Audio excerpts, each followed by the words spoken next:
Olá, meu nome é José Roberto Bassul e eu vou falar um pouco sobre como nasceu e para que serve o Estatuto da Cidade.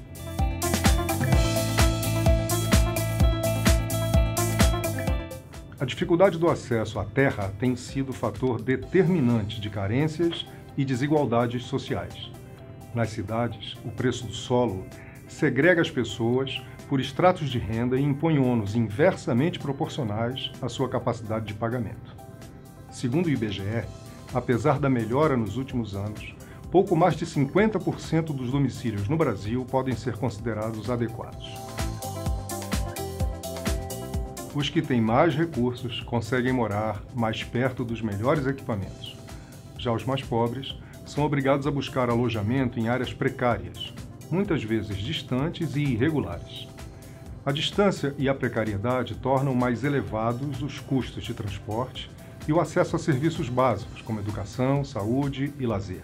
Em resumo, o preço da terra determina o lugar de moradia das pessoas e torna a cidade mais cara para os que têm menos. Nas cidades, um terreno de, digamos, 500 metros quadrados chega a custar 1000 vezes mais que um terreno do mesmíssimo tamanho na área rural.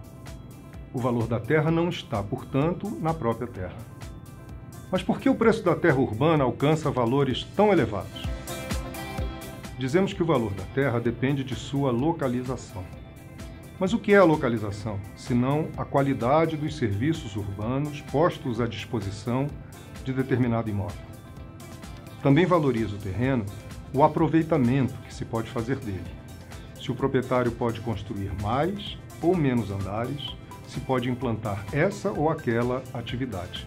Visto assim, esse processo parece natural, mas não é. Seria aceitável e justo se a valorização dos imóveis fosse calculada pelo investimento em capital e trabalho realizado pelo seu proprietário.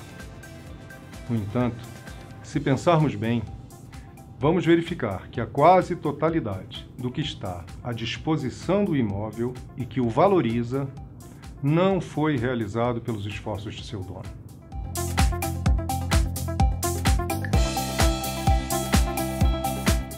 A maior parte dos chamados serviços urbanos decorre de investimentos públicos. Do mesmo modo, a elevação de gabaritos e a permissão de novos usos, de residencial para comercial, de casa para edifício de apartamentos, por exemplo, são direitos patrimoniais novos, transferidos do poder público para proprietários privados. Devemos sempre lembrar que o patrimônio de uma pessoa não é formado apenas pelos bens materiais, mas pelo conjunto de bens e direitos que pertençam a ela. Assim, o dono de um terreno com o direito de construir 2 andares, por exemplo, tem o seu patrimônio aumentado quando o município passa a permitir uma construção maior. Como essas transferências de patrimônio público não são facilmente percebidas, alguns donos de imóveis enriquecem sem investir nem capital, nem trabalho. As áreas boas da cidade ficam cada vez mais caras e exigentes, e o setor público, que gera essas rendas urbanas, fica sem recursos para investir nas áreas desqualificadas, o que aumenta a segregação e a desigualdade. Os moradores das comunidades carentes passam a conviver com o desemprego e com a escassez de serviços de saneamento, de saúde, de educação, de transporte, de coleta de lixo, de equipamentos de lazer. Tudo é precário e o poder público ausente. O resultado é drástico. O retrato de um país em que há, de um lado, muitas pessoas sem teto e, de outro, muitos tetos sem pessoas. O Estatuto da Cidade surgiu como decorrência desse quadro de problemas. Aprovado em 2001, ele regula os artigos sobre política urbana da Constituição Federal e os direitos da cidadania, além de fornecer ao poder público instrumentos importantes para o enfrentamento dessas dificuldades. E de onde surgiu essa lei? A Constituição de 1988 foi a primeira a tratar da questão urbana. Predominantemente rural até a década de 50 do século passado, o Brasil tornou-se um país majoritariamente urbano a partir dos anos 1960. Um dos mais intensos do mundo, nosso processo de urbanização elevou drasticamente a demanda por empregos e serviços públicos. Cada vez mais agudas, essas carências levaram à formação de grupos organizados, conhecidos como movimentos sociais urbanos, que passaram a reivindicar melhorias a partir da década de 1970. Essas reivindicações foram levadas à Assembleia Nacional Constituinte, instalada em 1986. Entidades sociais e profissionais, integradas no Fórum Nacional da Reforma Urbana, formularam uma emenda popular que conseguiu angariar 130 mil assinaturas. A organização política desses movimentos surtiu efeito. A Constituição passou a tratar de direito urbanístico e dedicou um capítulo específico à política urbana. Esses dispositivos destinam-se fundamentalmente a exigir da propriedade urbana o cumprimento de sua função social. É importante notar que a função social da propriedade não está apenas em alguns aspectos da Constituição. Ela integra a nossa própria ordem econômica. Segundo o artigo 170 da Constituição Federal, entre os princípios da ordem econômica que orientam essa determinação, encontram-se, lado a lado, a propriedade privada, a livre concorrência, a defesa do meio ambiente e a função social da propriedade. Ainda de acordo com a Constituição, cabe à União fixar as diretrizes gerais da política urbana e aos municípios formular e executar sua política de desenvolvimento urbano conforme essas diretrizes. O objetivo da política local é ordenar o pleno desenvolvimento das funções sociais da cidade e garantir o bem-estar de seus habitantes. O instrumento básico da política urbana municipal é o plano diretor.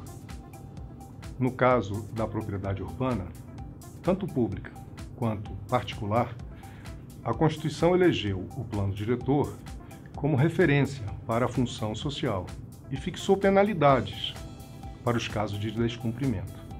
O que fez então o Estatuto da Cidade?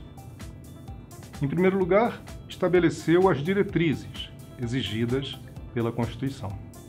Vale observar que, embora dotados de autonomia em nossa organização federativa, os municípios estão obrigados pela Constituição a atender a essas diretrizes. A ação municipal está, portanto, vinculada e seu descumprimento pode até caracterizar improbidade administrativa. Entre as 18 diretrizes gerais fixadas pelo Estatuto da Cidade podem ser destacadas a garantia do direito a cidades sustentáveis, a gestão democrática por meio da participação popular nas decisões e ações de governo, a oferta de equipamentos urbanos e comunitários, transporte e serviços públicos adequados às necessidades da população, a ordenação e controle do uso do solo de forma a evitar, entre outros efeitos, a retenção especulativa de imóvel urbano, a justa distribuição dos benefícios e ônus decorrentes do processo de urbanização, a regularização fundiária e a urbanização de áreas ocupadas por população de baixa renda, a adequação da política econômica, tributária e financeira aos objetivos do desenvolvimento urbano e a recuperação dos investimentos do poder público, de que tenha resultado a valorização de imóveis urbanos. Para implementar essas diretrizes, o Estatuto da Cidade oferece aos municípios diversos instrumentos. Funciona como uma caixa de ferramentas, na metáfora de Raquel Ronick. É fundamental saber o que são e para que servem essas ferramentas. Afinal, se precisamos retirar um parafuso, por exemplo, de nada vai adiantar para a gente um martelo. Vários vídeos desta série explicam cada um desses instrumentos. Alguns são obrigatórios. A gestão democrática, que deverá ocorrer não só na elaboração dos planos diretores, mas também em relação às leis orçamentárias. E o plano diretor, obrigatório para cidades com mais de 20 mil habitantes, mas também para cidades de especial interesse turístico, para aquelas influenciadas por empreendimentos com significativo impacto ambiental e para as que pretendam utilizar os demais instrumentos do Estatuto. Outros instrumentos devem ser utilizados conforme a necessidade indicada pelo plano diretor. Se queremos, por exemplo, fazer com que os proprietários promovam o aproveitamento de imóveis ociosos, podemos utilizar o parcelamento, a edificação ou a utilização compulsória. Penalidades que, se não forem suficientes, podem ser seguidas do IPTU progressivo no tempo e da desapropriação, com pagamento em títulos da dívida pública. Para a regularização ou a implantação de assentamentos sociais, podem ser instituídas zonas especiais de interesse social, as ZEIs, sujeitas a regras específicas de parcelamento, uso e ocupação do solo. Na regularização fundiária, podem ser utilizadas a uso capião especial e a concessão de uso especial para fins de moradia, individual ou coletivamente. Foram instituídas ainda, na lei do programa Minha Casa Minha Vida, a demarcação urbanística e a legitimação da posse.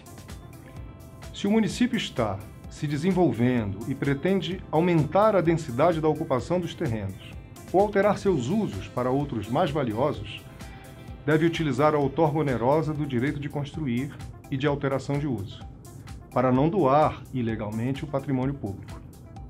Se a prefeitura quer preservar um prédio histórico ou implantar um parque e não tem dinheiro para a desapropriação, pode utilizar a transferência do direito de construir. Esse instrumento permite aos proprietários afetados exercer ou vender direitos de construção para serem utilizados em outros imóveis. Se o objetivo é alcançar transformações urbanísticas de maior monta, intervenções associadas entre poder público e iniciativa privada podem ser pactuadas em operações urbanas consorciadas. Enfim, o Estatuto da Cidade abriu um amplo leque de possibilidades para lidar com as questões urbanas, tanto em seus aspectos normativos quanto em seus efeitos sociais. O Estatuto pode ser proveitoso para diversos agentes, sociais ou econômicos, públicos ou privados, intercorrentes no processo de urbanização. Está nas mãos dos gestores municipais a oportunidade de utilizar seus instrumentos. No entanto, para que a aplicação da lei não se afaste de seus objetivos, é preciso manter a chama que a originou, a organização militante dos movimentos sociais. Afinal, como bem lembrou a saudosa professora Ana Clara Torres Ribeiro, direitos sem instrumentos são direitos inexistentes. Mas instrumentos sem sujeitos sociais são folhas ao vento. Um abraço e até a próxima.